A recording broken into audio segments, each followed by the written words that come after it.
વડોદરામાં ભગવાન જગન્નાથની 44મી રથયાત્રા નીકળી મેયરની ગેરહાજરીમાં ડેપ્યુટી મેયરે પહિદ વિધિ કરી। વડોદરાના ગોત્રી ખાતે આવેલા ઇસ્કોન મંદિર દ્વારા સ્ટેશન વિસ્તારમાંથી ભગવાન શ્રી જગન્નાથની 44મી રથયાત્રાનો પ્રારંભ કરવામાં આવ્યો છે। શહેરમાં પ્રથમ નાગરિક મેયર પિંકીબેન સોની ઉપસ્થિત ન રહેતા ડેપ્યુટી મેયર ચિરાગ બારોટના હસ્તે પહિદ વિધિ કરવામાં આવી હતી। રથયાત્રામાં મોટી સંખ્યામાં ભાવિ ભક્તો ઉમટ્યા છે। સુરક્ષાને લઈને પોલીસનો ચુસ્ત બંદોબસ્ત પણ રાખવામાં આવ્યો છે। સાથે સાથે ભક્તોમાં અનેરો ઉત્સાહ જોવા મળી રહ્યો છે। ભગવાન જગન્નાથની રથયાત્રામાં મોટી સંખ્યામાં ભાવિ ભક્તો જોવા મળ્યા બાદ મહાપ્રસાદ રૂપે દર વર્ષની જેમ આ વર્ષે પણ 45 ટન શીરો અને હજારો કિલો કેળાનો પ્રસાદ ભક્તોને પીરસવામાં આવ્યો છે। પ્રસાદ માટે ભક્તોની ભીડ પણ ઉમટી હતી। જોકે રથયાત્રા પૂર્વે જ ઇસ્કોન મંદિર ખાતે ભગવાનના દર્શન માટે ભક્તોનું ઘોડાપૂર જોવા મળ્યું હતું અને ભક્તો હરે કૃષ્ણ હરે રામાના નાદથી મંદિર પરિસર ગુંજાવ્યું હતું।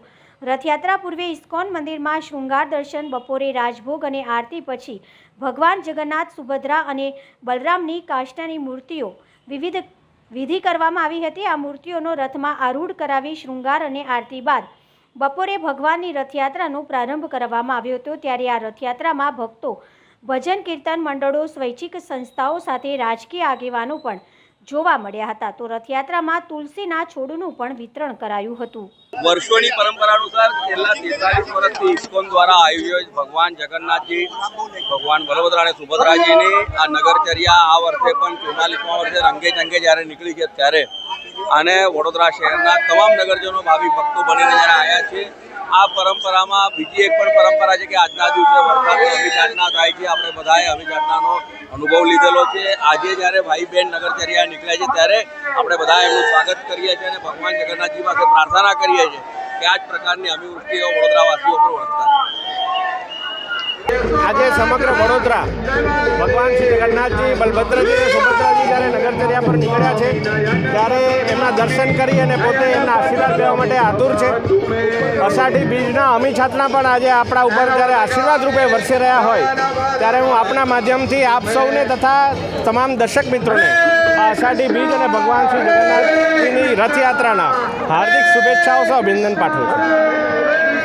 આ નગરચર્યા આ વર્ષે પણ 44મા વર્ષે રંગે ચંગે જ્યારે નીકળી છે ત્યારે અને વડોદરા શહેરના તમામ નગરજનો ભાવિ ભક્તો બનીને આવ્યા છે।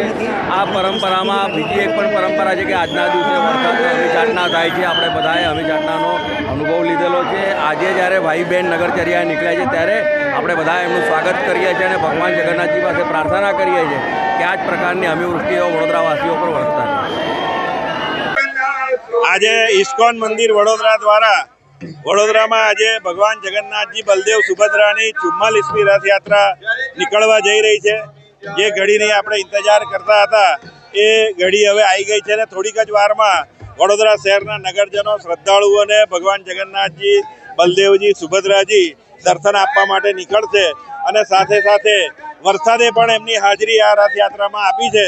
તો નગરજનોને, શ્રદ્ધાળુઓને એક સરસ વાતાવરણ મળી ગયું છે અને ભગવાનના દર્શન કરી તેઓ એમના જીવનમાં ધન્યતા અનુભવશે અને આ રથયાત્રા ખૂબ જ સારી રીતે સંપૂર્ણ થશે।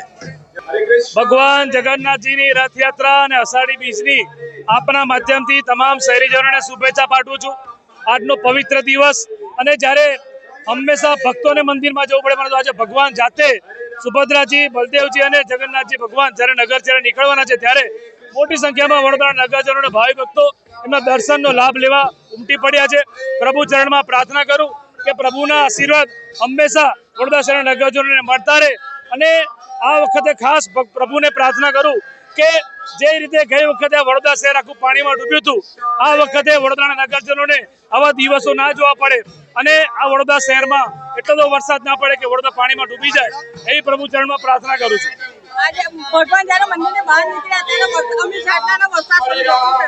આ પવિત્ર દિવસે હંમેશા અમી છાટના થાય છે।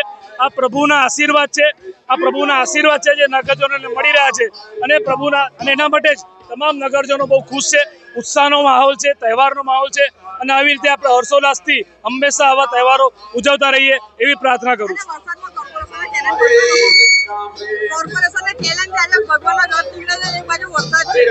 ભગવાનના રથને રોકી શકવાની કોઈની તાકાત નથી, કારણ કે દ્વારકાધીશની ઈચ્છા હોય ને તો જ પાંદરું હાલે, પરંતુ ભગવાનને એટલા માટે ખાસ પ્રાર્થના કરું છું કે આ વખતે એવો વરસાદ ન પડતા કે આ ભ્રષ્ટ શાસકોને પાપે વડોદરાને પાણીમાં ના ડૂબાડતા એવી પ્રાર્થના પણ કરું છું.